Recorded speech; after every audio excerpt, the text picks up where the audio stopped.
કર્મની શરૂઆત કરો એટલે સદકર્મના શરૂઆતની અંદર વિટંબણાઓ બહુ આવે.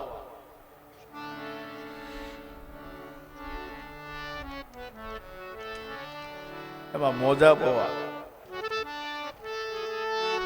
પણ એ મોજા આવે છે તો મોજાની અંદર ડૂબકી મારીએ તો જ સ્નાન થાય છે.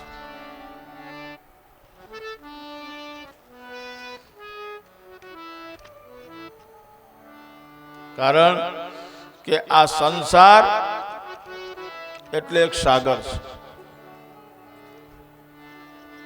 પણ જે મોજા નાના મોટા એવા કરે અને એની રાહ જોઈએ ને તો પછી કથાનો લાભ મળે.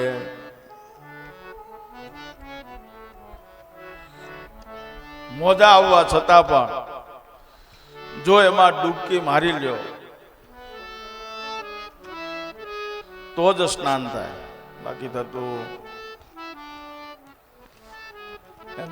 શ્રીમદ ભાગવત સપ્તાહ એટલે 7 દિવસનો સમૂહ છે અને આટલું મોટું ભગીરથ કાર્ય કરવું છે તો એ ભગીરથ કાર્યની અંદર જેને સંકલ્પ કરી અને શરૂઆત કરે ને એને ખબર પડે કે કેટલા મોજા આવ્યા છે. ક્યારેક ક્યારેક નાના નાના આવે, ક્યારેક ક્યારેક મોટા મોટા પણ આવી જાય, પણ એ નાના મોટા જે મોજા આવે છે એ મોજાની અંદર ડૂબકી મારતા મારતા મારતા જ્યારે સ્નાન કરે ને ત્યારે જ એને ખરો આનંદ આવે કે ભાગવત એટલે શું છે. નહીતર પછી થાય કેવું,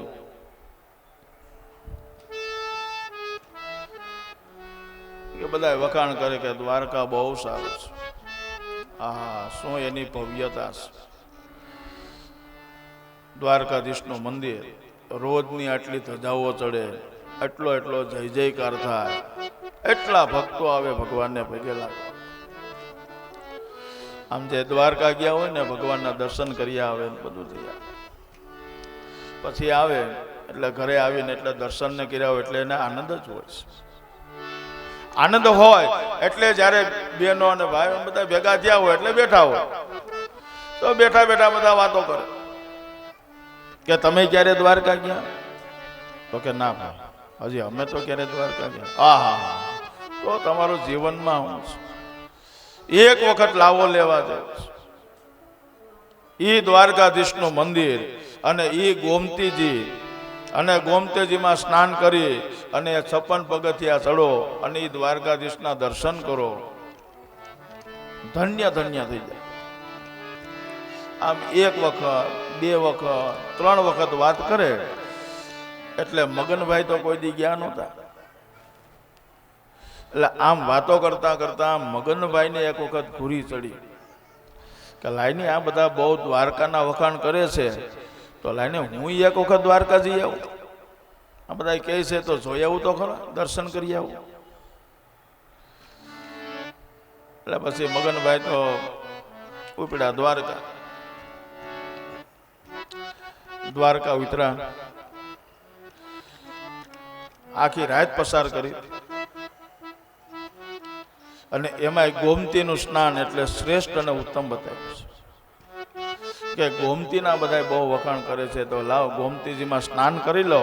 આમે સવારનો ઉતરો છો હજી એટલે પેલા ગોમતીજીમાં ડૂબકી મારી લો, પેલા પવિત્ર થઈ જાઓ અને પછી દ્વારકાધીશના દર્શન. આમ વિચાર કરી અને ભાઈ તો ગોમતીજીના કાંઠે ગયા સ્નાન કરવા. પણ ગોમતીજીમાં જ્યારે સ્નાન કરવા માટે ગયા છે ત્યારે ગોમતીજીની અંદર દરિયાનું પાણી આવે છે. એટલે જેવા સ્નાન કરવાની તૈયારી કરે ત્યાં મોજું આવે. મોજું આવે એટલે ભાઈ પાછા બેસી જાય. થોડીક વાર થાય ત્યાં પાછું મોજું આવે. તો એમ કરતા કરતા તો ભાઈ એમને પગથિયે બેઠા છે. ઈ ભાઈ જે બેઠા હતા એની પાછળ એક દુકાનવાળા હતા. ઈને જ્યારે દુકાન ખોલી તો ત્યારથી ભાઈ જોવે તો ઓલા ઊભા થવા જાય અને મોજું આવે એટલે પાછા બેસી જાય મગનભાઈ. આખો દી આમને માયલું, આખો દિવસ આયલું. એટલે પછી મગનભાઈ તો ન્યા જ બેઠા રહ્યા. એને તો ગોમતીમાં સ્નાને ન કર્યું, પણ ઓલા દુકાનવાળા ભાઈ હતા એને દયા આવી. એ દયા આવી એટલે એને પૂછ્યું કે ભાઈ તમે કાંઈ ચિંતામાં છો, કાંઈ ઉપાધિમાં છો? તો કે ના ભાઈ, મને તો કાંઈ ચિંતા નથી, મારે કઈ ઉપાધિ નથી. તો કે તમે ઘડીક થાવ તો ઊભા થાવ છો, પાછા બેહી જાવ છો, ઊભા થાવ પાછા બેહી જાઓ. તો એનું કારણ? તો કે એનું કારણ બીજું કાંઈ નથી, મારે કોઈ ચિંતા નથી, મારે કોઈ ઉપાધિ નથી. આ તો બધા ગામના એમ કહેતા હતા કે દ્વારકાધીશ, એમાં ગોમતીનો કિનારો, દ્વારકાધીશનું મંદિર, ભગવાનના દર્શન કરો તો જીવન ધન્ય થઈ જાય. એટલે હું તો દ્વારકાધીશના દર્શન કરવા આવ્યો. તો તમે દ્વારકાધીશના દર્શન કરવા આવ્યા છો તો હવારથી તમે આઈને બેઠા છો. તો અત્યારે તો આ સંધ્યાનો સમય થઈ ગયો અને હમણાં આરતી થશે, મંદિર બંધ થઈ જાય તો તમે દર્શન કઈ કરશો? ત્યારે મગનભાઈ કે મારે દર્શન તો આગળ જ કરવા. તો પણ તો કઈ? તો કે હું એની રાહ જોઉં છું કે પેલા ગોમતીજીમાં સ્નાન કરી લઉં એટલે પછી ભગવાનના દર્શન કરું. તો કે તમારે ગોમતીજીમાં સ્નાન કરવું છે તો ગોમતીજી તો અહીંયા જ છે, તો ગોમતીજીમાં સ્નાન કરીને દર્શન કરી લો ને. તો કે એમાંય મને વાંધો નથી. તો કે વાંધો શું છે? તો કે જ્યાં હું નાવાની તૈયારી કરું તો આમાંથી મોજું આવે છે અને જો એ મોજા બંધ થાય તો હું સ્નાન કરું ને. ત્યારે ઓલા દુકાનવાળા ભાઈ છે એ હસવા લાગ્યા કે આ તો દરિયો છે અને દરિયાની અંદર મોજા તો આવ્યા જ કરે, પણ ઈ જો મોજું આવે છે અને મોજામાં તમે નાહો ને તો જ તમે ભગવાનના દર્શન પડી. સમજા? એવો આ સંસાર છે ને એક સમુદ્ર છે. હા, અને સંસાર સમુદ્ર છે તો સમુદ્રની અંદર મોજા તો આવ્યા, પણ આમ મોજા જે આવ્યા કરે છે, મોજાની રાહ જોઈએ કે ભાઈ આજે આ થઈ જાય એટલે કાલે સપ્તાહમાં જાવું, આજે આ પૂરું થઈ જાય એટલે કાલે સપ્તાહમાં જાવું. આમ ને આમ કર્યા કરીએ તો મોજા તો આવ્યા જ કરે, સપ્તાહ પૂરી થઈ જાય, જઈ શકતા. પણ જો એ મોટામાં મોટા ગમે એટલા મોજા આવે અને આવવા છતાં પણ જે થવું હોય તે થાય, ભગવાન જાણે ને ઈ જાણે, આવો વિચાર કરી અને જો જાય તો આપણને લાભ, બાકી મળતો.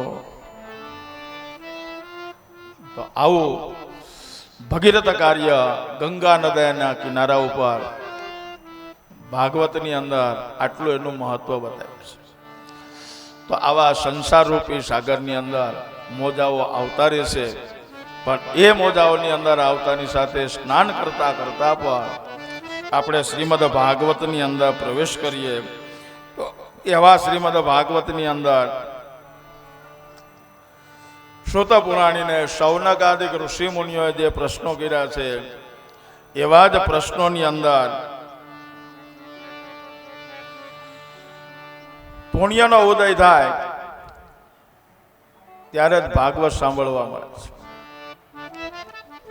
જીવનની અંદર છે નાના મોટા સત્કર્મો કરતા રહીએ, યજ્ઞ યાગાદી ક્રિયાઓ કરતા રહીએ, દાન પુણ્ય કરતા રહીએ, અને આ બધું જીવનની અંદર જ્યારે કરો ત્યારે ધીમે ધીમે ધીમે ધીમે પુણ્ય ભેગું થાય. અને એ ધીમે ધીમે જ્યારે પુણ્ય ભેગું થાય ત્યારે જ શ્રીમદ ભાગવત સપ્તાહ પ્રાપ્ત થાય છે. તો આટલું આવું મહત્વ ભાગવતનું બતાવ્યું છે. બીજા ભાગવતના મહત્વની અંદર કીધેલું છે કે જ્યારે પૃથ્વીની ઉપર કળિયુગે પ્રવેશ કર્યો છે ત્યારે ભગવાન સ્વધામ પધાર્યા છે. અને ભગવાન સ્વધામ પધાર્યા છે ત્યારે ઉદ્ધવજી ત્યાં હતા, મૈત્રેય ઋષિ હતા. તો મૈત્રેય ઋષિ અને ઉદ્ધવજીએ ભગવાનને કીધેલું છે કે પ્રભુ, અત્યારે પૃથ્વીની ઉપર કળિયુગનો પ્રવેશ થયો છે, તમે સ્વધામ પધારો છો, તો હવે અમારું શું, તમારા ભક્તોનું શું? ઉદ્ધવજી અને મૈત્રેય ઋષિએ જ્યારે ભગવાનને પ્રશ્ન કર્યો છે, ત્યારે ભગવાને મૈત્રેય ઋષિ અને ઉદ્ધવજીને આત્મજ્ઞાન પણ આપ્યું છે. આત્મજ્ઞાન આપી અને પછી ભગવાને કીધેલું છે કે આ કલિકાળની અંદર આપણો જે આ દેહ છે, આ દેહ નાશવંત છે. એટલે ભગવાન સમજાવતા કહે છે ઉદ્ધવજીને કે આ દેહ તો છોડવો જ પડે, પણ આ દેહ છોડ્યા પછી ઉદ્ધવજીને કહે છે કે મારું વાંગમય સ્વરૂપ છે એ હું ભાગવતની અંદર પધરાવું છું, અને ભાગવતની અંદર આ મારું વાંગમય સ્વરૂપ, અને જે કોઈ ભાગવત વાંચે છે અથવા તો ભાગવત સાંભળે છે તો એને એવું લાગશે કે ભગવાન અમારી સાથે છે.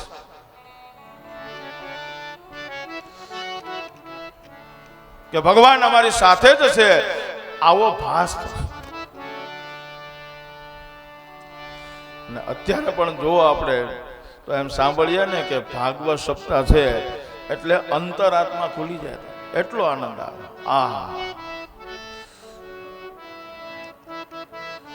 ભાઈ પેલા તો ગામમાં એમ થાય કે ભાઈ આ પરિવાર છે ભાગવત બેસાડે છે એટલે આખા ગામને આનંદ આવે, એટલો ઉમંગ આવે કે તો ભગવાનની કૃપા હોય ત્યારે જ આ ભાગવત એટલો પવિત્ર, શ્રેષ્ઠ અને ભગવાનને પ્રીતિ આપનારું એવું આ ભાગવત છે. સુત પુરાણી શૌનકાદિક ઋષિ મુનિઓને સમજાવતા કહે છે, સુકમ નત્વા વદન સર્વે સર્વ કાર્ય કુશલાસુરામ કથા સુદામ પ્રયચ્છસ્વ ગૃહિત વેવ સુદામિમામ. ભાગવત શાસ્ત્ર કેવું છે? સુકમ નત્વા, આ સુખદેવજીએ ચાંચ મારેલું છે. એવો અમૃત એવું આ ભાગવત છે.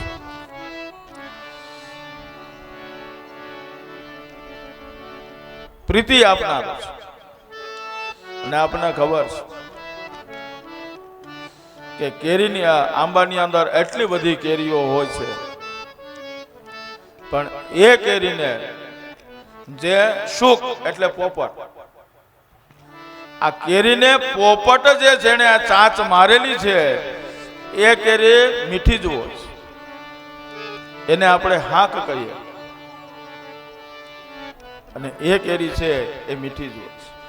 તો એવો જ અહીંયા સુખદેવજીએ પણ આ શ્રીમદ ભાગવતની અંદર એને પણ ભાવ જાગ્યો, એને પણ પ્રેમ જાગ્યો, એટલે એટલું મીઠું એવું આ ભાગવત છે. રસથી ઠસોઠસ ભરેલું એવું આ ભાગવત છે. પણ આ ભાગવતને જો ધ્યાનપૂર્વક સાંભળવામાં આવે તો એનો આનંદ અનેરો છે.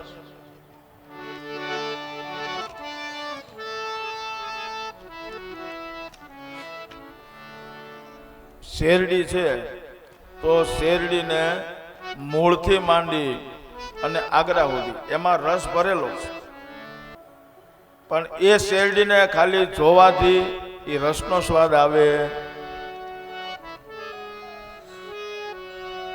પણ એ જ શેરડીમાંથી એ હાઠામાંથી જ્યારે એમાંથી રસ કાઢવામાં આવે અને એ રસ જ્યારે પીએ ત્યારે શેરડી કેવી છે એની ખબર પડે. તો એવો જ આ ભાગવત છે. તો ભાગવત જે છે રસથી ઠસોઠસ ભરેલું છે, પણ એ ભાગવતને જો ધ્યાનપૂર્વક સાંભળવામાં આવે તો જ ખબર પડે. બાકી આગળ તો કથાઓ ઘણી આવશે, અને એ કથાઓની અંદર એટલા બધા પેઢીઓના નામ છે કે ખાલી પેઢીઓના નામ બોલ્યા કરીએ ને તો હાથ દીવૈયા જાય. એટલા તો પેઢીઓ છે ભાગવતમાં, એટલી બધી પેઢીઓ બતાવે છે, પણ એ ખાલી નામ બોલવાથી એમાં આનંદ આવે. પણ એ જે નામ છે એ નામનું કાર્ય શું છે અને એની પાછળ ભગવાને એ નામ માટે થાય, એ વ્યક્તિ માટે થાય અને ભગવાન આવ્યા અને ભગવાને જે કાર્ય કર્યું તો એ જ્યારે સાંભળવામાં આવે તો એનો એવો જ આ ભાગવતનું આટલું મહત્વ બતાવ્યું છે. શૌનકાદિકોના પ્રશ્નથી સૂતપુરાણી જ્યારે પ્રસન્ન થયા છે અને સૂતપુરાણી પ્રસન્ન થયા અને શૌનકાદિક ઋષિ મુનિઓને કહે છે કે એવું આ ભાગવત અમૃત છે અને આ ભાગવત અમૃતને જ્યારે ગંગા નદીના કિનારા ઉપર પરીક્ષિત મહારાજ છે અન્નસન્ન વ્રત લઈ અને જ્યારે બેઠા છે, ઋષિ મુનિઓ બધા ફરતી બાજુ બેઠા છે અને ત્યારે સુખદેવજી મહારાજ આવ્યા છે અને સુખદેવજી મહારાજ આવી અને જ્યારે કથાની શરૂઆત કરી છે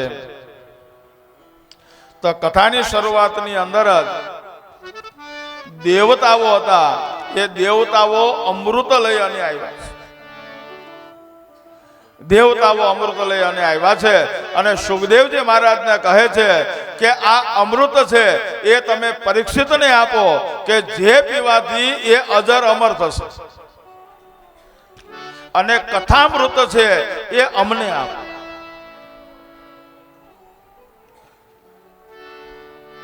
આમ જ્યારે દેવતાઓએ સુખદેવજી મહારાજને કીધું એટલે સુખદેવજી મહારાજ છે એ મનોમન વિચાર કરે છે. મનોમન વિચાર કરતા સુખદેવજી મહારાજ કહે છે ક્વ સુધા ક્વ કથા લોકે ક્વ કાચ ક્વ મણિર્ભવાન બ્રહ્મરાતો વિચાર્યે ત્વં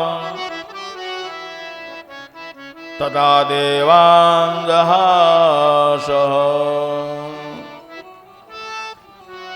સુખદેવજી મહારાજ મનમાં વિચાર કરે છે કે દેવો કહે છે કે આ અમૃત તમે પરીક્ષિતને આપો અને કથામૃત એ અમને આપો.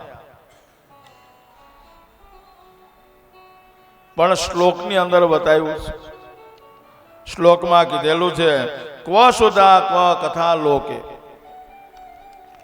ક્વ કાચ ક મણિર્ભવા.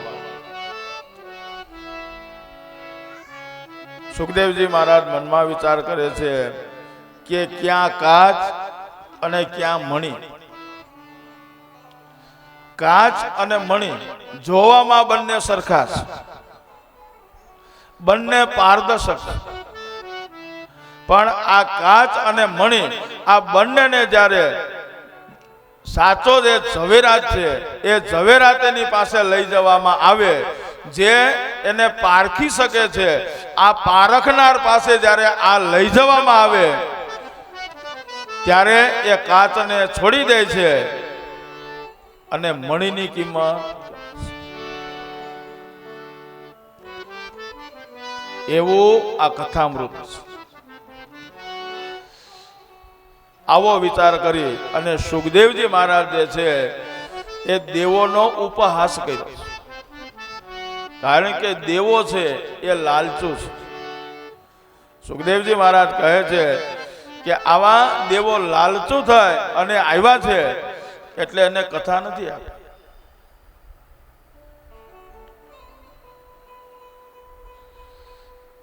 પણ સુખદેવજી મહારાજે પરીક્ષિત મહારાજને કીધું છે કે એક બાજુ અમૃત છે અને એક બાજુ કથામૃત છે. જો તમે અમૃત પીશો તો 200-300 વર્ષ સુધી જીવી શકશો, અને કથામૃત છે એ 84 લાખ યોનિમાંથી મુક્ત કરનાર છે. જો તમારે અમૃત પીવું હોય તો પણ છે અને કથામૃત પીવું હોય તો પણ છે. એ બેમાંથી તમારી પસંદગી, તમે નક્કી કરો.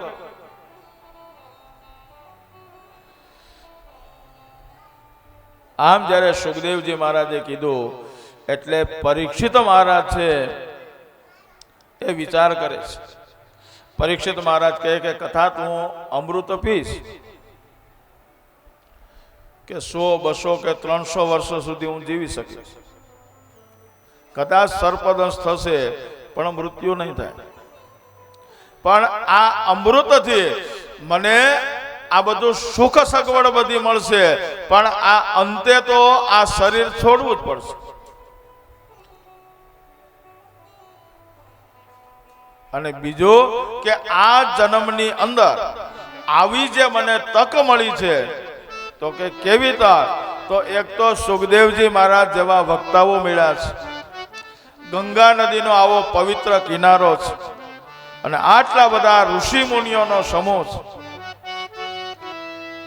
તો આટલા બધા ઋષિ મુનિઓની વચ્ચે સુખદેવજી મહારાજની સાથે અને ગંગા નદીના કિનારા ઉપર આ જન્મની અંદર જો આ મોકો મળ્યો છે, આ તક મળી છે, તો ફરી પાછા 200-300 વર્ષ પછી આ શરીરને છોડ્યા પછી ફરી પાછી આવી તક મળશે કે કેમ? એના કરતા આ વખતે જે તક મળી છે તો મુક્તિ મેળવવી શ્રેષ્ઠ છે.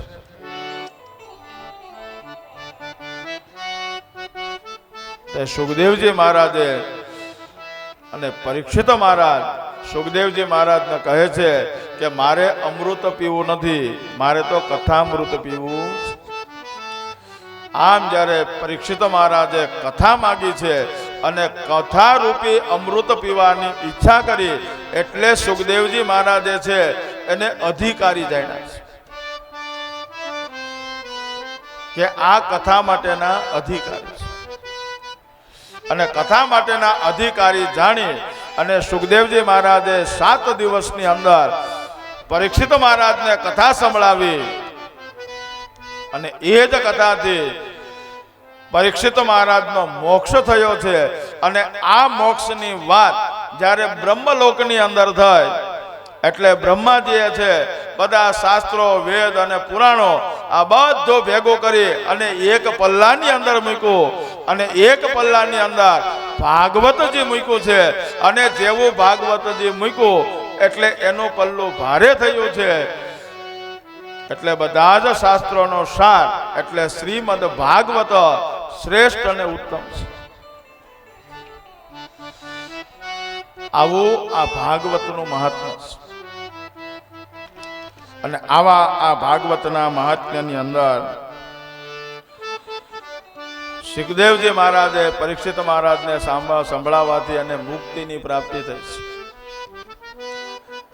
એવું શ્રેષ્ઠ અને ઉત્તમ એવું આ ભાગવત છે. તો ભાગવત એટલે શું? એક એક કથાનો વિચાર કરજો, સાંભળજો, ધ્યાનથી સાંભળજો તો જ કથામાં મજા આવશે. ધીમે ધીમે એક એક પગથિયું જાય ને, કારણ કે બિલ્ડિંગ બનાવવાની છે, આવી 7 માળની બિલ્ડિંગ બનાવી છે. તો એ બિલ્ડિંગ બનાવી છે તો એનો પાયો મજબૂત જોઈએ. તો પાયો જો મજબૂત હોય તો એના ઉપર બિલ્ડિંગ ટકે. તો આવી 7 માળની આપણે બિલ્ડિંગ છે, તો એનો પાયો મજબૂત કરવા માટે શું? તો કે પહેલાથી મુહૂર્તમાંથી જો કથા સાંભળી હોય, ધ્યાન દીધું હોય ને, તો જ ખબર પડે. નહીતર પછી કેવું થાય, આખી રામાયણ પૂરી થઈ ગઈ, ભાઈએ આખી રામાયણ વાંચી, 9 દિવસ સુધી વાંચી કરી, અને શ્રોતાઓએ સાંભળીએ કરી. 9 દિવસ સુધી કથામાં બધાએ ધામધૂમ આનંદ કર્યો. કથા આખી પૂરી થઈ ગઈ. કથા પૂરી થઈ ગઈ પછી બધાએ પોતપોતાની રીતે શ્રોતાગણો જતા હતા. એમાંથી એક ભાઈ હતા, વ્યાસજી પાસે આવ્યા છે. વ્યાસજીને કહે, તમે કથા બહુ સરસ કીધી, આખી કથાની આહા, એ ચોપાયું, એ છંદ, રમઝટ બોલી, કથા બહુ હારામાં હારી કીધી, પણ મને એક સમજાણું નહીં. તો કે હું? તો કે સમજાણું ઈ નહીં કે તમે કથામાં કહેતા હતા કે સીતાજીનું હરણ થઈ ગયું, સીતાજીનું હરણ થઈ ગયું, પણ રાવણ મરી ગયો, પાછો હરણની સીતા થઈ.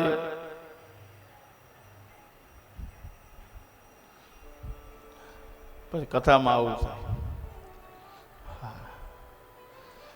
સીતાજીનું હરણ થઈ ગયું, એ બધું સાંભળ્યું, પણ આખા રામ ને રાવણનું યુદ્ધ થઈ ગયું. રાવણને મારી નાખ્યો, પણ પાછી સીતાજીનો હરણ થઈ ગયું હતું. એ હરણની સીતા ક્યારે થઈ એ તો તમે કીધું. એટલે આ કથામાં છે ને ધ્યાન દ્યો પહેલેથી તો જ ખબર પડે. તો એવું આ ભાગવત એટલે શું? તો આપણે વિચારીએ કે આ પુસ્તક એટલે ભાગવત. એનું આપણે પૂજન અર્ચન કરીએ છીએ, નમસ્કાર કરીએ છીએ, એનું જતન કરીએ છીએ, એનું સેવન કરીએ છીએ, પણ આ પુસ્તક એટલે ભાગવત. પણ આ પુસ્તક એટલે ભાગવત નહીં. તો પુસ્તક એટલે ભાગવત નથી તો આનું પૂજન શા માટે કરવા? આનું જતન શા માટે કરવાનું? એનું સેવન શા માટે કરવાનું? તો એ પેલા ભાગવત એટલે શું એ આપણે સમજ. આનું રક્ષણ એટલે જ, આનું સેવન એટલે બતાવ્યું કે ભાગવત એટલે શું. તો ભાગવતનો શ્લોક બતાવ્યો કે પ્રહલાદ નારદ પરાશર પુંડરીક વ્યાસાંબરી સવૃત સૌનક ભીષ્મદાલ્વ્યામ રોકમાંગદાર્જુન વસિષ્ઠ વિભીષણાદેન પુણ્યાની માનવ પરમ ભાગવતં સ્મરામી. તો ભાગવત એટલે શું? તો આ શ્લોકમાં બતાવી દે.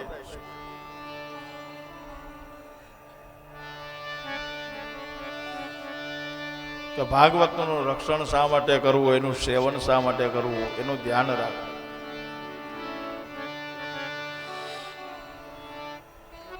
તો ભાગવતો એટલે ભાગવત. તો ભાગવતો કોણ કોણ થયા છે તેમાં બતાવેલું છે. પ્રહલાદ, નારદ, પરાશર, પુંડરીક, વ્યાસ, અંબરીશ, સુખદેવજી મહારાજ, સૌનક, અર્જુન, રૂકમાંગદ, ભીષ્મ, વિભીષણ, આ બધા પુણ્યશાળી ભાગવતો છે. અને આ ભાગવતો એટલે આ બધા જે થયા એનું જીવન ચરિત્ર છે. ભગવાનના ભક્તો જે છે આ ભક્તોનું જીવન ચરિત્ર છે. અને ભગવાને જેના રક્ષણ માટે થાય અને આ પૃથ્વી ઉપર આવ્યા એવા ભગવાનનું જીવન ચરિત્ર જે છે એ જેમાં લખાયેલું છે એ ભાગવત.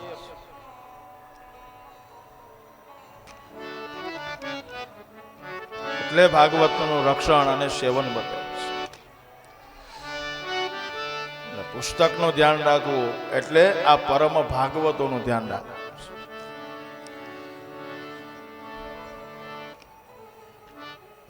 વિચાર કરો કે આવી જ રીતના જેમ આપણે આ ભાગવતો છે એનું ધ્યાન રાખીએ છીએ, એનું સેવન કરીએ છીએ, એને મસ્તક ઉપર ધારણ કરીએ છીએ, તો જેવી રીતે કોઈ પણ પ્રસંગની અંદર આપણે જતા હોઈએ, લગ્ન પ્રસંગ કે હોય ને તો જતા હોઈએ એટલે આપણે થેલા ને બેગ ને સુટકેસો તૈયાર કરીએ. એમાં સુટકેસો ને બધી તૈયાર કરેલી છે, થેલાઓ તૈયાર કરેલા છે. એને દુકાનમાં લેવા જાઓ તો 4-5 થેલા કે સુટકેસો લીધા છે, એના ભાવ કેટલા છે? 500 રૂપિયા, 700 રૂપિયા, 1000 રૂપિયા, 5000. 4-5 સુટકેસો છે તો સુટકેસના ભાવ 5000 સુધીના છે. બધા એક સાથે થેલા લીધા છે, એક સાથે થેલા તૈયાર કર્યા છે. અને આ બધા થેલા તૈયાર કરી અને જ્યારે આપણે પ્રસંગોની અંદર જઈએ ને તો એ બધા જ થેલાનું ધ્યાન નથી રાખતા. તો કે ધ્યાન શેનું રાખીએ? તો આ બધા જ થેલાઓની અંદર આપણી જે કિંમતી વસ્તુ ભરેલી છે એ કિંમતી વસ્તુના થેલાનું કે સુટકેસનું ધ્યાન.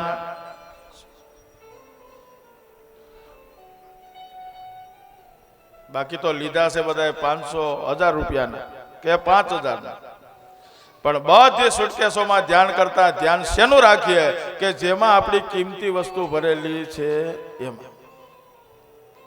તો એવો જ આ ભાગવતની અંદર બધા જ છે, પણ એમાં શ્રેષ્ઠ અને ઉત્તમ એટલે શ્રીમદ ભાગવત છે. આવા ભગવાનના ભક્તો છે એટલે એનું સેવન છે, એનું રક્ષણ છે. એવું ભાગવતનું મહાત્મા બતાવ્યું છે.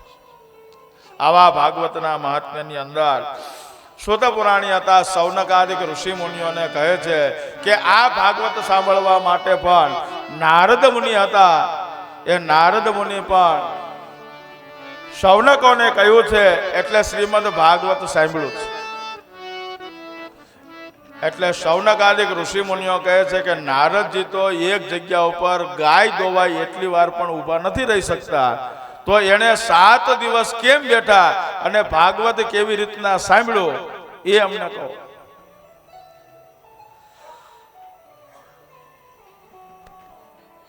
ત્યારે ભાગવતની અંદર લખ્યું છે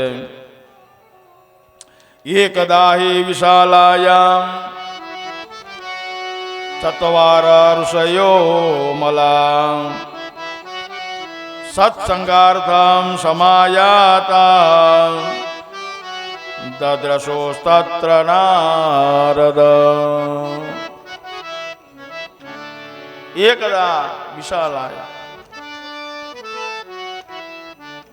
સૌનક અને શુદ્ધ પુરાણી હતા કહે છે કે વિશાલાપુરીની અંદર એકવાર ચત્વારો સનકાદિ ઋષિ મુનિઓ હતા એ આવ્યા છે. સંસગાર્થમ એટલે બતાવ્યું છે કે આ ઋષિ મુનિઓ શા માટે આવ્યા વિશાલા ક્ષેત્રની અંદર કે જો કોઈ સત્સંગ કરશે તો આપણે સાંભળશું અને અથવા જો ઈચ્છા રાખશે તો આપણે સત્સંગ સંભળાવશું. આવી ઈચ્છાથી સનત કુમારો આવ્યા છે અને આ સનત કુમારોએ વિશાલાપુરીની અંદર નારદ મુનિને જોયા છે. તો જ્યારે નારદ મુનિને જોયા છે તીર્થક્ષેત્રોની અંદર ફરતા ફરતા સનત કુમારો છે વિશાલાપુરીની અંદર નારદ મુનિને દેખ્યા છે. આવા તીર્થક્ષેત્રોનું પણ મહત્વ બતાવ્યું છે કે તીર્થયાત્રા જીવનની અંદર જરૂરી છે. તો આવી તીર્થયાત્રા જે જરૂરી છે તો એવા તીર્થયાત્રાની અંદર બતાવ્યું છે અને આપણે કહીએ પણ ખરા કે ગંગાજીની અંદર જાઓ, ગંગાજીની અંદર સ્નાન કરો એટલે પાપ અવશ્ય ધોવાય છે. તો ગંગાજીની અંદર સ્નાન કરવાથી પાપ ધોવાય જ છે. પણ આપણે 2 દી થયા નાહી છે, ધોવાના પાપ. તો કે ઈ ખબર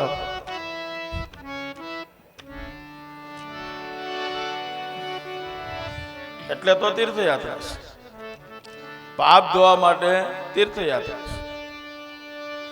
અને તીર્થયાત્રા કરો, તીર્થક્ષેત્રોમાં જાઓ, હવે ગંગાજી જેવી નદીઓમાં સ્નાન કરો એટલે પાપ ધોવાય છે.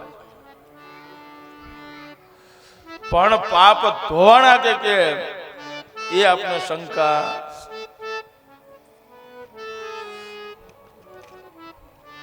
નહીતર પછી કેવું થાય આપણે જોયા કે ભાઈ ગંગાજીમાં નાવાથી પાપ ધોવાય જ છે, પાકો છે.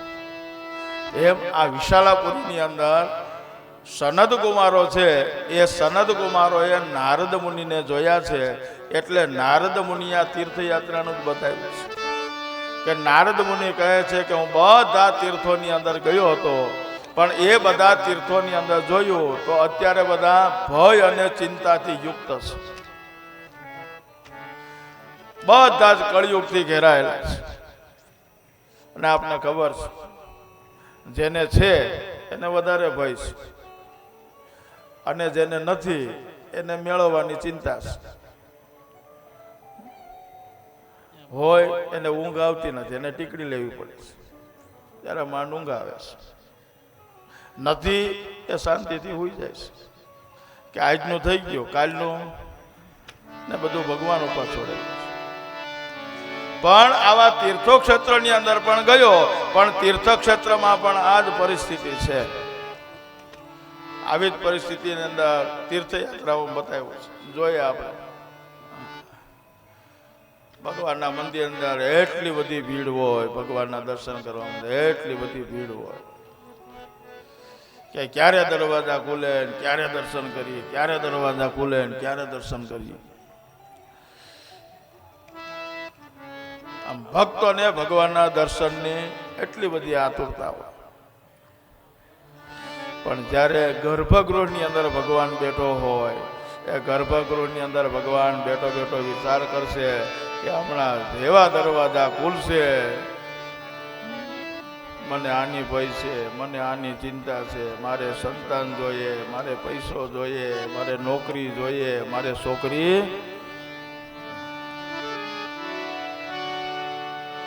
એટલે બધા ભય અને ચિંતાથી. પણ તીર્થક્ષેત્રોની અંદર સ્નાન કરવાથી અવશ્ય પાપમાંથી મુક્તિ મળે જ છે.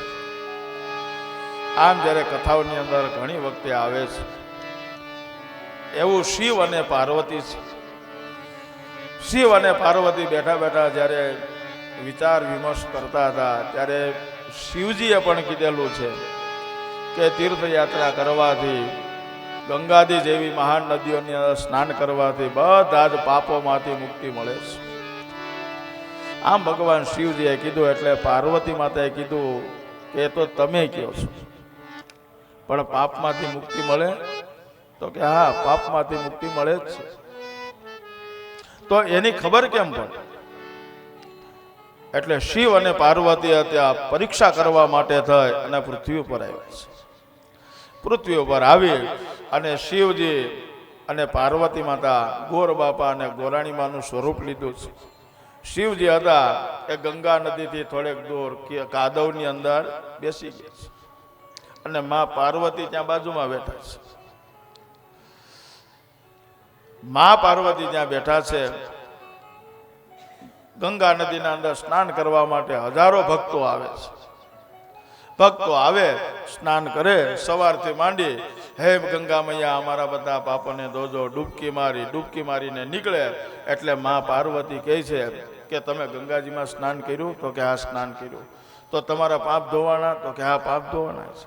તો કે જો તમારા પાપ ધોવાના હોય ને તો મને એવું વરદાન છે, અત્યારે મારા પતિ છે આ કાદવની અંદર કૂચેલા છે, જો તમારા પાપ ધોવાઈ ગયા હોય ને તો તમે એને હાથ પકડો તો આ કાદવમાંથી નીકળશે, પણ જો નહીં ધોવાના હોય ને તમે અડશો ને તો વધારે ખૂટી જાય. આમ જ્યાં કીધું એટલે જે ગંગા નદીમાં સ્નાન કરીને આવ્યા હતા વિચારવા પડ્યા, હવે પાપ ધોવાના છે કે નહીં ધોવાના હોય, અને નહીં ને જો અડ્યા ને ખૂટ્યા તો, એટલે કે એ અમને ખબર નહીં, એ નીકળી ગયા. આમ કરતા કરતા સવારથી માંડીને બપોર થયો, બપોરથી માંડી અને 3, 4, 5, 5:30 થયા. ત્યાં એક ભક્ત નીકળ્યા અને એ ભક્તએ ગંગાજીની અંદર સ્નાન કર્યું હતું. સ્નાન કરી અને જેવા નીકળ્યા એટલે નીકળતા વેત જ મા પાર્વતીએ કીધેલું છે કે તમે જો ગંગાજીમાં સ્નાન કર્યું હોય, તમારા પાપ ધોવાના હોય તો તમે મારા પતિનો હાથ પકડો તો આમાંથી બહાર નીકળે, જો નહીં તમે પાપ નહીં ધોવાના હોય તો વધારે અંદર ઘૂસી જશે. આમ જ્યાં કીધેલું છે એટલે ઓલા ભક્ત તો એટલી બધી ભાવના, એટલી બધી શ્રદ્ધા અને વિચાર કરે કે મેં તો ગંગાજીમાં સ્નાન કર્યું છે, ગંગાજી મારા પાપ અવશ્ય ધોવે ધોવે અને ધોવે, આવો વિચાર કરી અને જ્યાં હાથ પકડ્યો એટલે તરત જ બહાર. પણ વિશ્વાસ હોવો. ગંગાજીમાં સ્નાન કરી આવ્યા પછી એમ કે ધોવાણા કે કેમ એ ખબર, વિશ્વાસ હોવો. તો એમ આ જે ભાગવતો છે તો એ ભાગવતોની અંદર ભગવાનની અંદર આપને શ્રદ્ધા અને વિશ્વાસ હોવો કે એ સાંભળવાથી આપણે પાપમાંથી મુક્તિ મળે, સુખ, શાંતિ અને સમૃદ્ધિ મળે અને જીવાત્માને અવશ્ય મુક્તિની પ્રાપ્તિ. આવા તીર્થક્ષેત્રો, તો એવા તીર્થક્ષેત્રોમાં અયોધ્યા, મથુરા, માયા, કાશી, કાંચી, અવંતિકા, પુરી, દ્વારા, મતિચૈવ, સપ્તેતા, આવી મહાન નગરીઓની અંદર નારદ મુનિ કહે છે કે હું ફર્યો છું. આમ ફરતા ફરતા વિશાલાપુરીની અંદર સનત કુમારો જે મળ્યા છે, એ સનત કુમારોએ નારદ મુનિને જ્યારે કીધું કે આમ તમે ઉતાવળે ક્યાંથી આવો છો અને કઈ બાજુ જાવ છો, આમ જ્યારે કીધું એટલે નારદ મુનિએ પૂરેપૂરું વર્ણન સવિસ્તાર છે એ કહી સંભળાય. નારદ મુનિ કહે છે કે આમ તીર્થયાત્રા કરતા કરતા હું યમુના નદીના કિનારા ઉપર ગયો અને યમુના નદીના કિનારા ઉપર જઈ અને મેં એક દ્રશ્ય જોયું. એ દ્રશ્યની અંદર એક યુવાન સ્ત્રી બેઠી છે અને એની બાજુમાં બે વૃદ્ધ બાળકો સૂતા છે. એની ફરતી બાજુ બીજી સ્ત્રીઓ ઊભી છે અને એ સ્ત્રીઓ બધી એને વીંજણો નાખે છે, એને પંખો નાખે છે અને એને સાંત્વના આપે છે. આ દ્રશ્ય મેં જ્યારે યમુના નદીના કિનારા ઉપર જોયું છે એટલે મને આતુરતા થઈ અને નજીક જઈ અને મેં જ્યારે જોયું અને આ જોઈ અને જેવો હું ત્યાંથી નીકળ્યો ત્યારે પેલી સ્ત્રી હતી, આ સ્ત્રીએ મને અવાજ માર્યો કે ભો ભો સાધો ક્ષણમ તિષ્ઠ મચ્ચિતામપી નાશય. આ સ્ત્રીએ મને અવાજ માર્યો છે, હે સાધુ, હે સાધુ, ઊભા રહો અને મારી ચિંતાનું તમે નિવારણ કરો. ત્યારે નારદ મુનિ કહે છે કે તમે કોણ છો? આ બે વૃદ્ધ કોણ છે અને આ સ્ત્રીઓ કોણ છે? આમ જ્યારે પૂછ્યું ત્યારે પેલી સ્ત્રી હતી એ કહે છે કે અહમ ભક્તિ રીતિ જ્ઞાતા ઈમો મે તનયો મતો. શું કીધું? કે હું ભક્તિ છું અને તનયો મતો આ મારા બે દીકરાઓ છે. અને આ બધી જે સ્ત્રીઓ ઊભી છે એ ગંગાજી જેવી મહાન નદીઓ છે, એ સ્ત્રીનું સ્વરૂપ લાય અને મારી સેવા કરે છે. ત્યારે નારદ મુનિ કહે છે કે તમારો પૂરો પરિચય આપો. ત્યારે પરિચયની અંદર આ ભક્તિ દેવી છે એનો પરિચય આપે છે.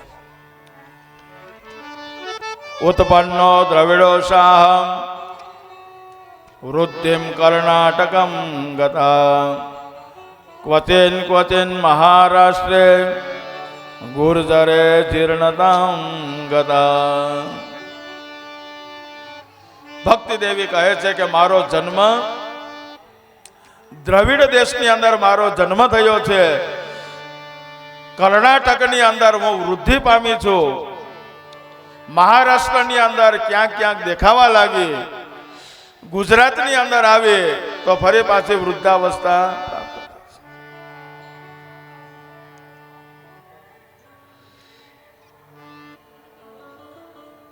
આમ જ્યારે આ ભક્તિ દેવીએ કીધેલું છે ત્યારે નારદજીએ ભક્તિને કીધેલું છે કે જ્યારે ભગવાન આનંદમાં હતા ત્યારે તમારી ઉત્પત્તિ કરી છે અને તમે ભગવાનનું સેવન કર્યું, ભગવાનની સેવા કરી છે, તો એ સેવાથી ભગવાન પ્રસન્ન થયા અને તમને મુક્તિ નામની દાસી આપી છે અને જ્ઞાન અને વૈરાગ્ય નામના બે દીકરાઓ આપ્યા.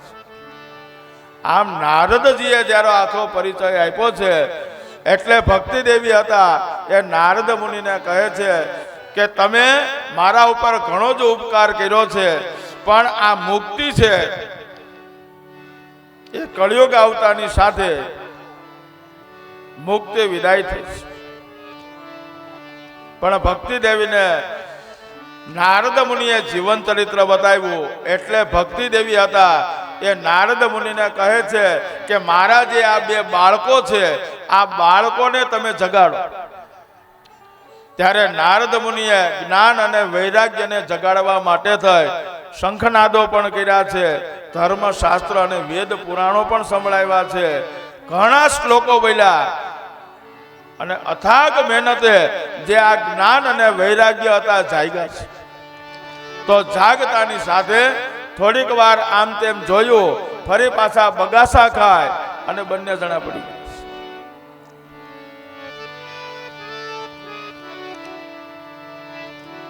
આ જ્ઞાન અને વૈરાગ્ય અને ભક્તિની વાત આવે છે. તો આ જ્ઞાન વૈરાગ્ય અને ભક્તિ આપણા જીવનની અંદર પણ આવું જ થાય છે. અથાગ મહેનત કરે ત્યારે વૈરાગ્ય જાગે, પણ એ જાગે ક્યારે? થોડીક વાર જાગે, ફરી પાછો મૂર્છા ખાય. અને તો બતાવેલું છે કે વૈરાગ્ય ક્યારે ક્યારે જાગે? તો કે સ્મશાનો પરી વૈરાગ્ય, ભોજનો પર વૈરાગ્ય છે. આવા વૈરાગ્ય પણ બતાવ્યા છે. પણ એ વૈરાગ્ય જાગે એટલે કેટલી વાર? તો કે થોડી વાર, ફરી પાછા બગાસા ખાય અને પડી જાય છે. તો એ વૈરાગ્ય જાગે છે તો સ્મશાનો પરી જોઈએ આપણે વૈરાગ્ય કેટલી વાર જાગે? તો કે જ્યાં સુધી સ્મશાનમાં હોય ને, કોઈનો યુવાન દીકરો જ્યારે મૃત્યુ પામે અને એની ભળ ચિંતા વળતી હોય ને, ત્યારે બધા ડાગુઓ ગયેલા હોય, એ બધા બેઠા બેઠા વાતો કરતા હોય, ઓહો કેટલી મહેનત કરી, કેટલો પૈસો કમાણો, પણ હું આજે કઈ લઈ ગયા? આ બધી ખોટી ચિંતા છે, ખોટી ઉપાધિ, આ કઈ કરાય જ નહીં. આ બધું સાંભળીને એટલે આપણે એમ થાય કે ઓહો આ ભાઈને તો જો વૈરાગ્ય તો જો, આ બધી ચિંતા ને ઉપાધિ છોડી દે. પણ એ કેટલી વાર સ્મશાનમાં છે, પણ જેવો સ્મશાનમાંથી બહાર નીકળે એટલે ફરી પાછું લેતી દેતી આ સ્મશાનો પરી વૈરાગ્ય. પછી બીજો ભોજનો પરી વૈરાગ્ય આવે ક્યારે? ખાઈ લીધું હોય ને ત્યારે, ફૂલ ભરપેટ હોય અને એમાં શ્રીખંડ બહુ ભાવ આવતો, અને શ્રીખંડ ભાવતો એટલે એક વાટકી આપે, ફરી પાછી તાણ કરીને બીજી વખતે આપે, ફરી પાછી ત્રીજી આપે, અને ચોથી આપવા જાય ને એટલે કે હવે આપતા નહીં હો, જો હવે આપશો ને તો આજે ખાધેલું છે એ નીકળી જાય. પણ એ વૈરાગ્ય ક્યાં સુધી? તો કે 3 કલાક થાય એટલે ફરી પાછો કહે થોડોક શ્રીખંડ પીડ્યો છે. આ જ્યાં સુધી ધરાઈ ગયા છે આ ભોજનો કર્યો. અને આવો જ વૈરાગ્ય ક્યારે આવે? તો કે કથો પરી. અને આવો જ વૈરાગ્ય કથામાં આવે. જ્યારે કથા મંડપની અંદર બેઠા હોય, સભા મંડપમાં બેઠા હોય, અને સભા મંડપની અંદર બેઠા બેઠા વૈરાગ્યની વાતો કરે ને, એટલે બેઠા બેઠા એ જ વિચાર કરે કે હા તો અટાણ સુધીની આપણે ચિંતા કરી, ખોટી ચિંતા કરી, આમાંથી ક્યાં કાંઈ આવવાનું છે? તો એ આપણે એમ થાય કે હવે તો કથા સાંભળી એટલે આને હાડ વૈરાગ્ય ઉતરી ગયો છે, અને હવે તો આખા વૈરાગ્યમાં. પણ એ ક્યાં સુધી? આ કથા મંડપમાં બેઠા છે. પછી કથા મંડપમાં કથા કરતા કરતા વાર થાય એટલે મંડે ઘડિયાળમાં જો હવે દાદા કંઈ પૂરું કરે ને કંઈ આમાંથી. આ કથો પરી વૈરાગ્ય. અને કથો પરી વૈરાગ્ય કથા મંડપમાં જ હોય છે. અને કથા મંડપમાંથી જેવા બહાર નીકળે એટલે ફરી પાછું ચાલો, પાછો હતું એનું એમ વૈરાગ્ય જાગે છે. પણ જાગે જ્ઞાન અને વૈરાગ્ય ક્યારે? તો કે કથામાં હોય ત્યારે, સ્મશાનની અંદર હોય ત્યારે, અને ફૂલ ભર પેટે જમી લીધું હોય ત્યારે. થોડીક વાર જાગે, ફરી પાછા બગાસા ખાય અને ફરી પાછા આમ. જ્યારે કીધું એટલે નારદ મુનિએ પછી તો ઘણા જ નાદ ઘોષ કર્યા છે, છતાં પણ જ્ઞાન અને વૈરાગ્ય જાગ્યા નહીં. પણ આકાશવાણી થાય કે હવે જાગશે નહીં, તમે સતકર્મ કરો. નારદ મુનિએ જ્યારે આ સાંભળ્યું છે એટલે નારદ મુનિ હતા વિચાર કરે કે સતકર્મનું કીધું, પણ કયું સતકર્મ કરવું એ કાંઈ કીધું નથી. એટલે નારદ મુનિએ ચિંતાની અંદર છે, યમુના નદીના કિનારા ઉપરથી નીકળ્યા છે, વિશાલાપુરીની અંદર આવ્યા, સનદ કુમારો મળ્યા છે. ત્યારે સનદ કુમારોને જ્યારે આ પ્રશ્ન કર્યો એટલે નારદ મુનિએ આ બધી વાત કઈ સંભળાવી. ત્યારે સનદ કુમારો વિશાલાપુરીની અંદર સનદ કુમારો કહે છે કે અગાઉથી જ આ વસ્તુ નક્કી થઈ ગયેલી છે, માટે તમે એની ચિંતા કરોમાં. સતકર્મ કયું કરવું? ત્યારે સનદ કુમારોએ પણ કીધેલું છે, અને ગીતાજીની અંદર પણ બતાવ્યું છે, યજ્ઞો બતાવ્યા છે કે દ્રવ્ય યજ્ઞ છે. આ બધા યજ્ઞોની અંદર સ્વાધ્યાય યજ્ઞ છે. તો બધા યજ્ઞોની અંદર શ્રેષ્ઠ અને ઉત્તમ એટલે જ્ઞાન યજ્ઞ છે. સનદ કુમારો કહે છે કે તમે જ્ઞાન યજ્ઞ કરો છો તો એ જ્ઞાન યજ્ઞથી જ્ઞાન, વૈરાગ્ય અને ભક્તિ આ ત્રણેય વસ્તુ જાગશે. એ જ જ્ઞાન, વૈરાગ્ય અને ભક્તિ આપણે જોયું છે, દાદાજી યાદ બતાવ્યું છે, જ્ઞાન, વૈરાગ્ય અને ભક્તિ. તો જ્ઞાન પ્રાપ્ત કરવા માટે થઈને વૈરાગ્ય જોઈએ, અને જો વૈરાગ્ય થાય તો જ્ઞાન મળે, અને જ્ઞાન મળ્યા પછી એમાંથી ભક્તિ જાગૃત. તો આવો જ્ઞાન, વૈરાગ્ય અને ભક્તિને કોઈ જગાડનારું હોય તો એ શ્રીમદ ભાગવત છે. આમ ભાગવતની અંદર સ્વાધ્યાય યજ્ઞ, જ્ઞાન યજ્ઞ છે, દ્રવ્ય યજ્ઞ છે, આ બધા જ શ્રેષ્ઠ અને ઉત્તમ છે. તો એમાંથી જ્ઞાન યજ્ઞ એટલે શ્રેષ્ઠ અને ઉત્તમ એટલે શ્રીમદ ભાગવત સપ્તાહ આ સનત કુમારો છે એ નારદ મુનિને સંભળાવી છે. એટલે નારદ મુનિ આ સપ્તાહની અંદર ભગવાનના ચરિત્રોની અંદર એટલા બધા તલીન થયા છે કે 7 દિવસ સુધી નારદ મુનિ ત્યાં બેઠા છે. તો આવા સનત કુમારો છે. એ સનત કુમારોએ ગંગા નદીના કિનારા ઉપર નારદ મુનિને ભાગવત સપ્તાહ સંભળાવી છે. અને અહીંયા પણ આપણે આવા ઋષિકેશની અંદર ગંગા નદીના કિનારે મહાત્મ્યની અંદર ભાગવત સપ્તાહની અંદર જે મહાત્મ્ય બતાવ્યું છે તો એ મહાત્મ્ય પણ આપણે સાંભળ્યું છે. તો આવું શ્રેષ્ઠ અને ઉત્તમ એવું આ ભાગવત છે. અને ભાગવતથી કેવો જીવાત્મા મુક્તિને પામે એનું મહત્વ છે એ ફરી પાછા આપણે કાલે મળશું. કાલે સવારે બરોબર 9 વાગે કથા ચાલુ થઈ જ જશે. એટલે 9 વાગે બધાએ કથાની અંદર હાજર થઈ જવાનું. આપણો કથાનો સમય સવારે 9 થી 12 અને 3 થી 6 ચાલુ થવાનો સમય પાકો છે. પછી 12 વાગ્યાનો સમય છે. પછી જેવો આપણે ઉત્સાહ, જેવો આનંદ એ 12:15 થાય અને 12:30 પણ 3 વાગ્યાનો સમય છે. તો એવી જ રીતના પૂરો થવાનો સમય, જેવો આનંદ, જેવો ઉમંગ. તો આમ આપણે 7 દિવસ માટે થાય અને કથાનો સમય દરરોજને માટે થાય 9 થી 12 અને 3 થી 6 રહેશે. અત્યારે ગંગા નદીના કિનારા ઉપર નારદ મુનિએ ભાગવત સપ્તાહ જે સાંભળી છે, આપણે પણ અહીંયા ભાગવત સપ્તાહની અહીંયા શરૂઆત કરી છે. તો આગળનું મહત્વ કે કથા સાંભળવાથી કોને મુક્તિ મળી છે તો એ કથા ફરી પાછા આપણે કાલના પ્રથમ સત્રની અંદર સાંભળશું. અત્યારે આપણે કથાને વિરામ આપીએ, આરતી કરી, પ્રસાદ લઈ અને પછી આયોજકનું સૂચન જે પ્રમાણે થાય એ પ્રમાણે આપણે વર્તશું. બોલો કૃષ્ણ કનૈયા લાલ કી, દ્વારિકાધીશ